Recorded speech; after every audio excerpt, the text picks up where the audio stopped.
सुबह 6 बजे के बाद अगर आप उठते हैं, या मैं कहूं सूरज निकलने के जितनी भी देर के बाद, जितने घंटों के बाद आप उठ रहे हैं, आपकी प्रगति की गति उतनी धीमी होती चली जाती है। यहां पर यह नहीं कह रहा हूं असफल होंगे आप, प्रमाण दिखा रहा हूं जिसमें लिखा हुआ है कि आपके पुण्य जो होते हैं वो धीरे धीरे समाप्त होने लगते हैं और आपका तेज सूरज अपने भीतर ले लेता है। इतना ही नहीं, प्रमाण में वाल्मीकि जी की रामायण अयोध्या कांड की चौपाई आपको दिखा रहा हूं जिसमें लिखा हुआ है मां सीता भगवान राम कब उठते हैं? जब एक पहर शेष रह जाता है दिन होने में, मतलब सुबह 4 से 6 बजे का बीच, ब्रह्म मुहूर्त। ब्रह्म मुहूर्त में उठने के फायदे क्या हैं ये प्रमाण देखिए, और ना उठने के नुकसान क्या हैं ये प्रमाण देखिए आप। वाल्मीकि रामायण अयोध्या कांड षष्ठ सर्ग मतलब छठा सर्ग है, ऊपर चौपाई लिखी हुई है। और वाल्मीकि जी की रामायण झूठी नहीं है, जैसा वाल्मीकि जी ने देखा वैसा ही रामायण में लिख दिया, 1% भी झूठ नहीं है। लिखा हुआ है कि राम और सीता जब पहर रात शेष बची, मतलब सुबह होने में जब एक पहर शेष था, 3 से 6 बजे तक का समय मान लीजिए, तब वह उठे और नौकर चाकरों को सारे भवन को साफ सजाने की आज्ञा दी थी। वाल्मीकि जी की चौपाई कह रही है, देख लीजिए। मतलब भगवान राम और मां सीता भी उस समय ब्रह्म मुहूर्त में उठा करते थे, उनकी लीला थी ये।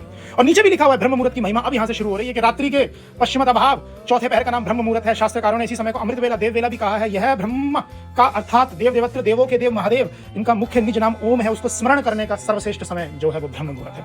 नीचे लिखा हुआ ये इतना शुद्ध है ये समय, इसमें सारी नकारात्मक चीजें खत्म हो जाती हैं। जैसे कि इस समय स्वभाव जो पापी से पापी मनुष्य है वो भी ईश भक्ति आदि शुभ कार्यों में मन लगाता है। असुर से असुर व्यक्ति की जो अंदर की प्रवृत्ति होती है वो भी लोप हो जाती है।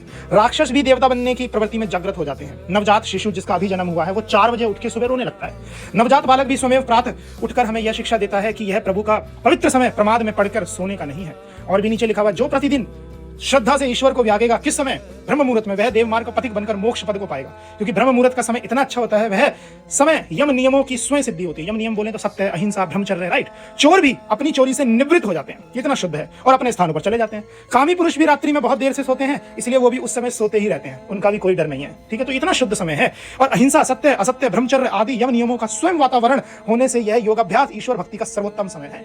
और अगर आप ब्रह्म मुहूर्त में नहीं उठ रहे हैं तो लिखा हुआ है कि जो सूर्य उदय के पश्चात अथवा दिन में सोता है, उस सोने वाले व्यक्ति का जो तेज होता है वो उदय होने वाला सूर्य जो है हर लेता है अपने, जैसे कि अपने शत्रुओं के तेज से एक तेजस्वी पुरुष जो है ले लेता है, वैसे ही सूरज उस व्यक्ति का तेज हर लेता है। और भी लिखा हुआ है कि प्रातः काल का पिछड़ा हुआ मनुष्य सायकाल तक पिछड़ा ही रहता है, उसकी दिनचर्या सब बिगड़ जाती है, उसका कोई भी काम समय पर नहीं होता है। वह अपने सुधार के लिए प्रतिदिन आने वाले नए शुभ अवसर को खो देता है। प्रातःकाल उठने के लिए वेद मंत्र कैसी आश्चर्य युक्त चेतावनी देता है। नीचे भी लिखी हुई है बहुत सारी चीजें, मेन पढ़ा रहा हूं आपको। यही तो समय है जागने वाले मनुष्य के अंदर उषा का प्रकाश उदय होते ही सूर्य की शक्तियां नव प्राण का संचार दिव्य ज्योति का उदय करती है। और सोने वाले व्यक्ति के साथ क्या होता है? आरोग्य, स्वास्थ्य, बल, बुद्धि, तेज को हरकर निर्बल, दरिद्र, निबुद्धि और अल्पायु बनती है।